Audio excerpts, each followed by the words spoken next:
Hello everyone. Today we'll be discuss about that the neurological system. In neurological system, some disorders I will explain you today.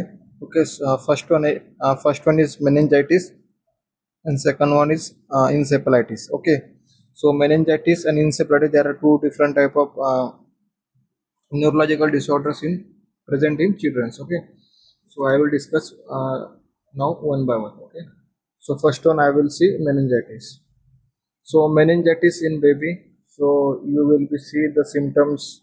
Okay, the body structure of baby. Okay, after that the delivery you will be see some abnormal symptoms related to neurological system. Okay, so that is the cause of the some neurological system or disorders in present in children. Okay, so meningitis baby, so there are the tense bulging spot present in the head. Okay, so it is a normal anatomy of brain and spinal cord, so it is a related of connect, it is a abnormal condition formation in spinal cord and your brain. Okay, so that is the cause of the meningitis. Okay, so it is a related disorders in your neurological systems. Okay, so brain and the spinal cord are bacterial infections is also there, viral infection is also there. Okay, some pathological infections is also there present in your brain and your spinal cord, so that is the called, you will be called as a disorders of meningitis. Okay, so first one, definitions of meningitis. Meningitis, it is the infection and the inflammations of the meninges covering of the brain and the spinal cord. So durameter, aracoids and the pyometer and 1 minute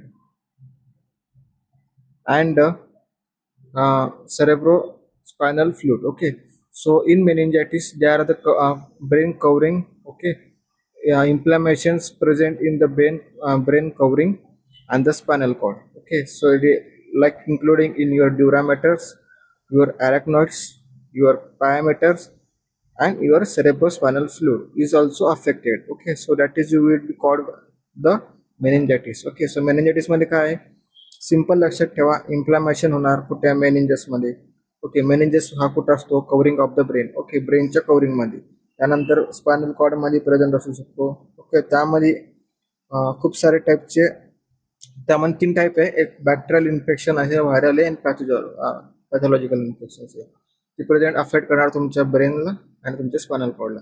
okay, त्यामध्ये अजून कोणाला कुठे कुठे करणार affect, dura maters, arachnoids, pia mater and the cerebrospinal fluid. Okay, so त्याला आपण काय बोलतो, मेनिंजायटिस.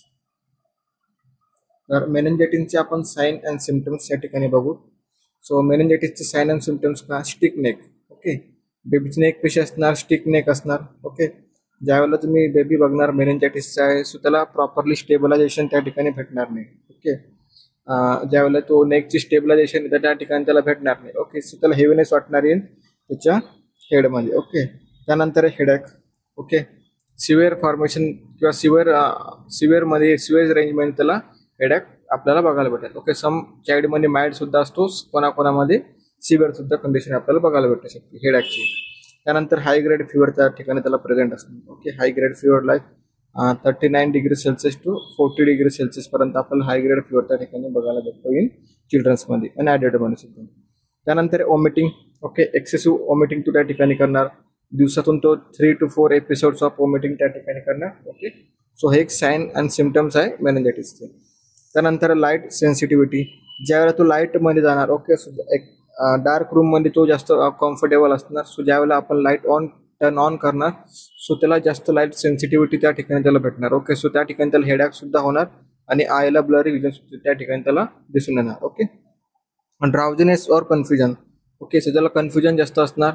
ओके, ड्राउझीनेस, स्लीपी जास्त असणार. ओके, म्हणजे टायर्ड सुद्धा तो ठिकाणी आपल्याला बघायला भेटणार आणि तो कन्फ्युजन असणार. ज्यावेळेला आपण त्याला एखादा क्वेश्चन्स विचारू, ओके, त्याला ॲटलिस्ट इन्फॉर्मेशनसाठी त्याला आपण बेसिक कन्सेप्ट किंवा कम्युनिकेशन्स विचारू आपण त्याला, जस्ट नॉर्मल रिगार्डिंग त्याच्याबद्दल. सो त्या ठिकाणी तो फुल्ली कन्फ्युजन असणार आहे चाइल्ड. ओके, त्यानंतर जॉईंट पेन. ओके, सम बॅक्टेरियल पेन असेल, म्हणजे बॅक्टेरियल इन्फेक्शन असेल किंवा व्हायरल इन्फेक्शन असेल, सो त्या ठिकाणी सुद्धा अफेक्ट करणार आपल्या इन्फ्लमेशन ऑफ बोन. ओके, बोनवर इन्फ्लमेशन होऊ शकतं, त्यामुळे जॉईंट पेन सुद्धा त्या ठिकाणी आपल्याला बघायला भेटू शकतो.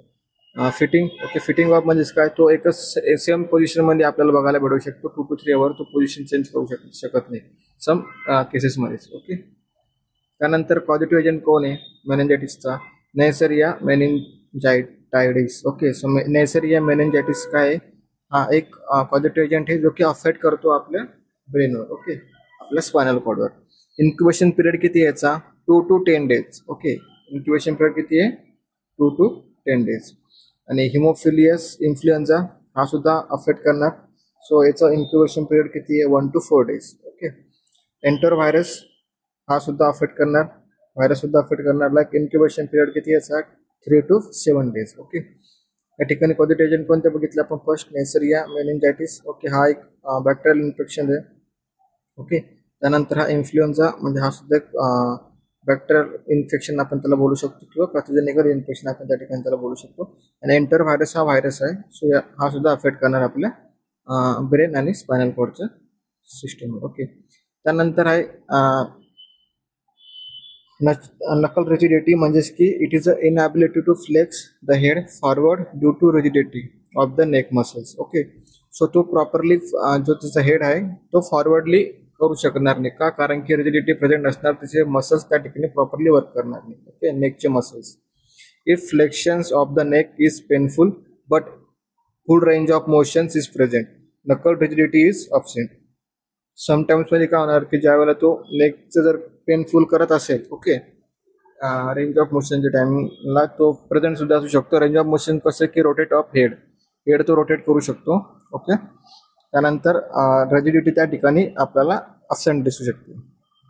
कर्निक साईन, कर्निक साईन ही साईन आपण चेक करतो इन चिल्ड्रन्समध्ये, की आपण चेक करणार की या ठिकाणी बेबीला कोणत्या साईडला पेन होते. सो त्यामुळे अफेक्शन असणार आहे ब्रेनमध्ये किंवा मेनिंजायटिस त्या ठिकाणी त्याला प्रेझेंट असणार आहे.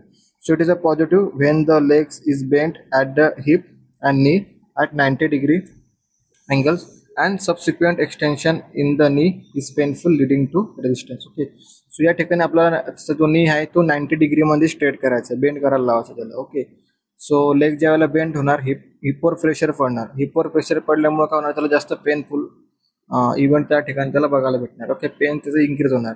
सो पेन इन्क्रीज झाल्यामुळे तो काय करणार, एक्सेसिव्ह क्राय सुद्धा करणार. एक्सेसिव्ह क्राय झाल्यानंतर आपल्याला कर्निक साईन आपण प्रेझेंट त्या ठिकाणी बोलणार की हा कर्निक साईन ही काय बेबीमध्ये प्रेझेंट आहे. सो आपल्याला साईन काय बघायला भेटणार की बेबीमध्ये मेनिंजायटिस हा प्रेझेंट आहे. ओके, त्यानंतर ब्रुझिन्स्की स्काइन.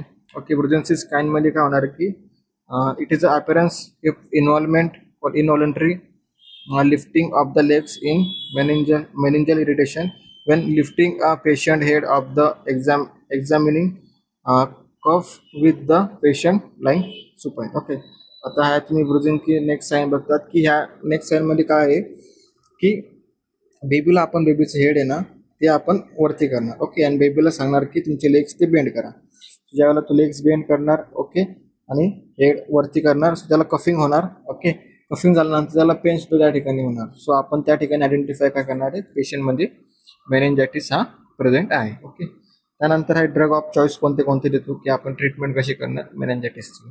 अँटीबायोटिक्स आपण प्रोव्हाइड करणार. ओके, अँटीबायोटिक्समध्ये कोणती? अँपिसिलिन आहे, 3rd generation ऑफ सिफॅलोस्पोरिन आहे. ओके, त्यानंतर सेप्ट्रिक झोन आपण त्या ठिकाणी देऊ शकतो. त्यानंतर अँपिसिलिन देऊ शकतो अँड अमायनो ग्लायकोसाइड्स आपण त्या ठिकाणी देऊ शकतो. ओके, कोणत्या कोणत्या देऊ शकतो आपण त्याला? 3rd generation ऑफ सिफॅलोस्पोरिन, जसं की सेप्ट्रिक झोन आहे, त्यानंतर अँपिसिलिन आहे, अमायनो ग्लायकोसाइड्स आहे आणि अँपिसिलिन आपण ही प्रोव्हाइड करतो अँटीबायोटिकमध्ये. अदर ड्रग्स ऑफ कोणते कोणते आहेत? डिजिटलिस ग्लायकोसाइड्स जसं की डिगॉक्झिन आहे to control the arrhythmias. Okay, अरेथमियासाठी ते ठिकाणी कंट्रोल करणार डिगॉक्झिन. मॅनिटॉल आहे due to decrease the cerebral oedema. Okay, oedema present असणार सेरिब्रममध्ये, सो त्या ठिकाणी तो मॅनिटॉल काय करणार, तो एडिमा डिक्रीज करणार. ओके, रिड्यूस करणार. सेडेटिव्स कोणते कोणते देतो आपण? For the restlessness. Sometimes baby restlessness असेल, प्रॉपर त्याला स्लीप होणार नाही, कन्फ्युजन असेल, त्या ठिकाणी आपण त्याला सेडेटिव्ह ड्रग्स देतो. ओके, ॲस्पिरिन देणार आपण त्याला, ॲसिटामिनोफेन देणार for the relieve headache and fever. Okay, aspirin आणि ॲसिटामिनोफेन देणार आपण त्याला हेडेक होत असेल तर आणि फिवर असेल तर ह्या 2 टॅबलेट देणार. ओके, सो फर्स्ट वन आपण बघितलं अँटीबायोटिक.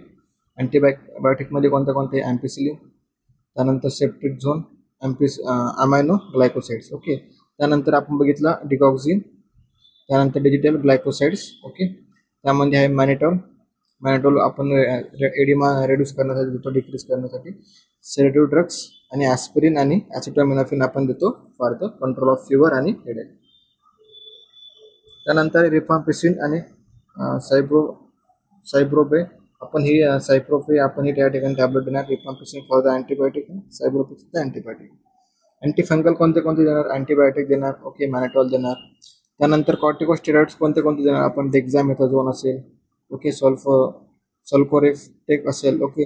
त्यानंतर अँटी कन्वर्जन कोणते कोणते? फिनाटोइन फॉर द कन्वर्जन जे सिझर्स प्रेझेंट असेल विथ बेबीमध्ये, सो त्या ठिकाणी आपण फिनाटोइन देतो फॉर द रिड्यूस द रेस्टलेसनेससाठी. ओके, सो या टाईपचे आपलं ड्रग ऑफ चॉईस आपण मेनिंजायटिसमध्ये देतो. ओके. त्यानंतर पिरियड ऑफ कम्युनिकेबिलिटी म्हणजे कोणते? A person can be pass the infection other form of the long the bacteria are present in the discharge from the nose and mouth.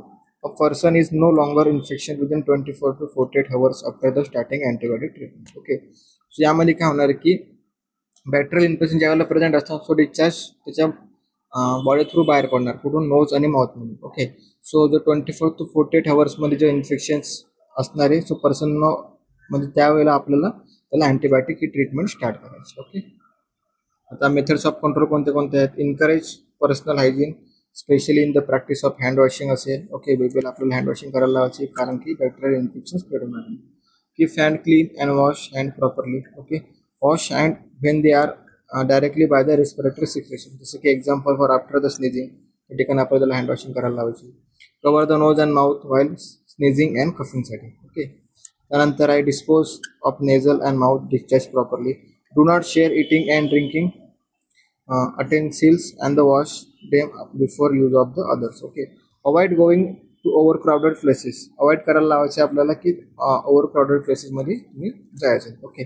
नेसरिया meningitis. Okay, meningitis household contact and the others who have to had close personal contact with the infected person are recommended to receive the preventive antibiotic while kill bacteria leaving the nose and throat secretion. Okay, so जर का तो नेसरिया मेनिंजायटिस त्यामध्ये present असेल so आपण त्या ठिकाणी त्याला antibiotic treatment provide करू शकतो फॉर द अदर इन्फेक्शनसाठी. Okay, for the contact of Haemophilus influenza meningitis antibiotic may also be recommended. Okay, haemophilia influenza सोबत जर का त्याचा कॉन्टॅक्ट झाला सो आपण त्या ठिकाणी त्याला अँटीबायोटिक विल बी प्रोव्हाइड करणार. ओके.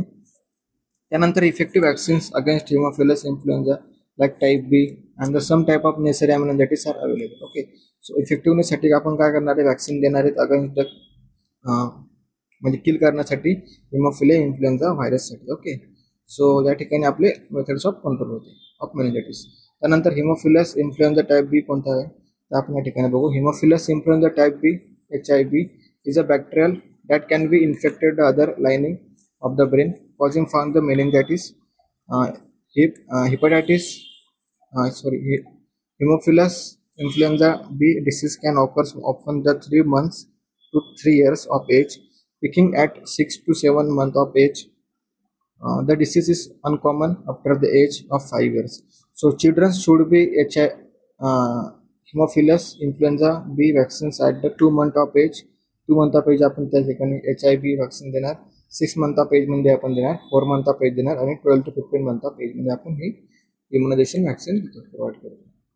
त्यानंतर vaccines against the 4 strain of Neisseria meningitis like meningococcal conjugated vaccines असेल are the adolescent entering in the high schools and to college freshman living to the dormitories. Okay, so ते dormitory मध्ये राहतात किंवा हाय स्कूल्समध्ये enter करतात so त्या ठिकाणी आपण त्यांना मेनिंगोकोकल कॉन्जुगेटेड वॅक्सिन ही प्रोव्हाइड करतो. त्यानंतर नर्सिंग मॅनेजमेंट काय आहे मेनिंजायटिससाठी? Assess neurological status, monitor vital signs specially in temperature frequently और कंटिन्युअसली. पल्स ऑक्सिमीटर असेल आपण त्या ठिकाणी चेक करायचं आहे saturation level. Arterial blood gas त्या ठिकाणी आपल्याला चेक करायचा आहे बेबीचा फॉर द आयडेंटिफाय करण्यासाठी लवकरात लवकर. Okay, respiratory support for the increase करणार आपण ज्यावेळेला सपोज जर का ऑक्सिजनची डेफिशियन्सी असेल तसं आपण प्रोव्हाइड करणार oxygen. Institute other cooling measures such as जसं की TSB. Okay, monitor input and output closely आपल्याला करायचं आहे. त्यानंतर encourage adequate fluid intake. Okay, त्यांना इनकरेज करायचं की ॲडिक्वेट फ्लूड करा, लो पर्सेंटेज ऑफ मध्ये फ्लूड तुम्ही इनटेक करा. Darken the room is photophobia is present. Okay, so त्याला आपण जास्त करून डिम लाईटमध्ये आपल्याला त्याला ठेवायचं आहे कारण की फोटोसेन्सिटिव्हिटी त्याला जास्त होणार म्हणून. ओके, सो त्यानंतर assist with the position to comfort neck stiffness, turn patient slowly and carefully with the head and neck and alignment. Okay, so जर का त्याला कम्फर्ट पोझिशन आपल्याला प्रोव्हाइड करायची स्टेपनेस असेल प्रेझेंट त्यावेळेला. Okay, elevate the head of bed to decrease the intracranial pressure and the reduce pain. Okay, elevate of head bed म्हणजे काय, ज्यावेळेला बेबी बेडवर ॲडमिटेड आहे, सो आपण ज्यावेळेला बेडचा जो हेड आहे, बेडचा जो पार्ट आहे तो आपल्याला एलिव्हेट करायचा आहे वरच्या साईडला घ्यायचं, कारण की त्यावेळेला काय होणार, आपला इंट्राक्रॅनियल प्रेशर हे डिक्रीज होणार आणि it including in the other one also. Okay, so intracranial pressure will be also decrease and the your pain will be also decrease. Administration vaccines against hemophilic influenza type B for children, and the meningitis will be patient for high risk of salmonella pneumonia for the patient with the chronic illness and the elderly. Okay, so in the elderly patient you will be see some pneumonia diseases also present. Okay, in children means you will be see some influenza vaccines you also give as per the patient condition. So inform patient about the importance of vaccinations. Okay, so you will be give health educations of mother and the father of children, so about the vaccinations. After that you will be give medical management like vancomycin hydrochloride is a combination with one of the cephalosporin. It's administered for the IV. Okay, so vancomycin and the hydrochloride we will give combinations, म्हणजे की तुम्हाला vancomycin सुद्धा द्यायची आहे, हायड्रोक्लोराइड सुद्धा त्या ठिकाणी तुम्हाला द्यायची आहे of the patient of administer करायचं तुम्हाला directly through IV. Dexamethasone like Decadron. Okay, so dexamethasone तुम्हाला त्या ठिकाणी ॲडमिनिस्टर करायची पेशंटला. Okay, dehydrations and the shock are treated with the fluid volume expander. Okay, so dehydration present असेल चिल्ड्रन्समध्ये, shock present असेल, तुम्ही त्या ठिकाणी फ्लूइड त्याला ॲडमिनिस्टर करू शकता. Phenytoin Dilantin and the treatment for seizures it offers. Okay, so phenytoin काय करणार की ट्रीटमेंट ऑफ सिजरसाठी हेल्पफुल असणार. ओके, डायग्नोस्टिक प्रोसिजर कोणत्या कोणत्या आहेत, लंबार पंचर आपण त्या ठिकाणी करणार, increase protein and WBC low sugar लेवलसाठी. ओके, सो लंबार पंचर आपण त्या ठिकाणी करणार, लंबार पंचर सॅम्पल आपण कलेक्ट करणार आणि त्या ठिकाणी आपण एक्झामिनेशन करणार for the CSF means cerebrospinal fluid आपण त्या ठिकाणी कलेक्ट करून त्या ठिकाणी एक्झामिनेशन करणार आहोत.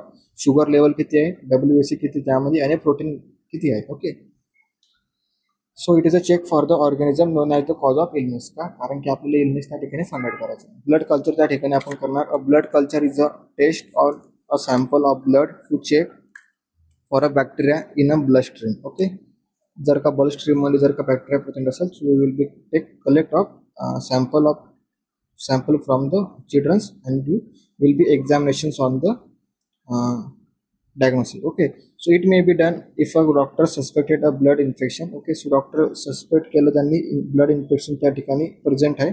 So blood culture may be helpful for the determining the specific bacteria causing like infections and the selecting in appropriate antibiotic to treat. Okay, so blood culture आपण collect केलं त्या ठिकाणी आपल्याला examine होणार की which type of bacteria will be affect on your body. Okay, so त्या ठिकाणी काय करणार आपण selective treatment will be follow करणार. Okay, as per the patient condition.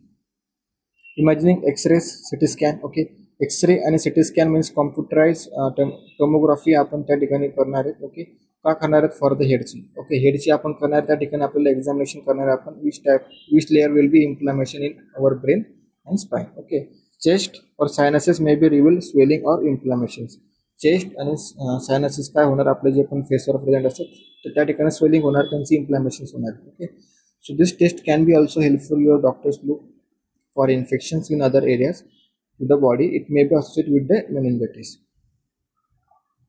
So mode of transmission like both viral meningitis and bacterial meningitis can be transmitted through the direct contact with the nose, throat, secretions of infected person. Okay, त्या ठिकाणी viral मेनिंजायटिस, bacterial मेनिंजायटिस हे transmitted होणार directly contact जर का असला आपला nose आणि throat secretion सोबत विथ द पेशंट जर का त्या ठिकाणी इन्फेक्टेड आहे ड्रॉपलेट फॅक्टरनी. Okay, healthy person who have no sign of illness can carry this bacteria in the nose और थ्रोट.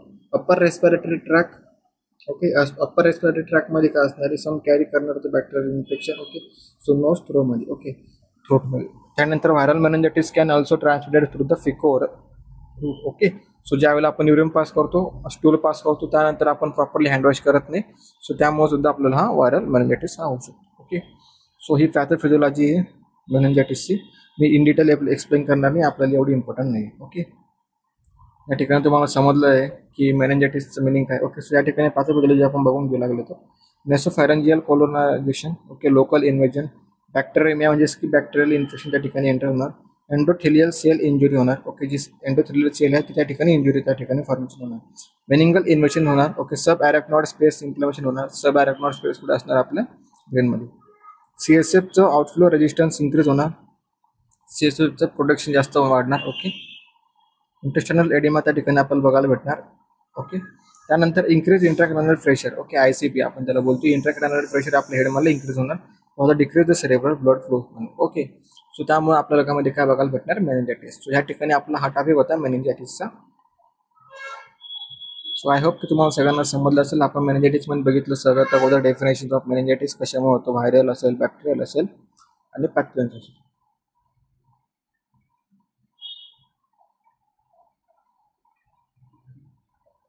ओके, त्यानंतर आपण बघितलं कॉजेस कोणते बॅक्टेरिया असते अफेक्ट करणार आपल्या बॉडीवर. डायग्नोस्टिक इव्हॅल्युएशन बघितलं. ओके, त्यानंतर मॅनेजमेंट बघितलं, नर्सिंग मॅनेजमेंट असेल, मेडिकल मॅनेजमेंट असेल. ओके, त्यानंतर सर्जिकल मॅनेजमेंट असेल. त्यानंतर आपण बघितलं की आपण त्याला प्रिव्हेंट कसं करतो ॲज अ नर्सिंग मॅनेजमेंट म्हणून. ओके, सो या ठिकाणी आपला टॉपिक होता मेनिंजायटिस. सो तुम्हाला सर्वांना कळलं असेल मेनिंजायटिस म्हणजे काय. न्यूरोलॉजिकल सिस्टमला डिसऑर्डर्स आहे. हा मोस्ट कॉमन आहे. म्हणजे की याचा रेट जर का आपण बघितला so 5 to 6 children's will be affected in एक हॉस्पिटल असो किंवा 500 पैकी 3 ते 4 हे चिल्ड्रन्स अफेक्टेड असतात मेनिंजायटिसमुळे. ओके, सो या ठिकाणी आपला हा टॉपिक संपलेला आहे meningitis. So thank you so much for your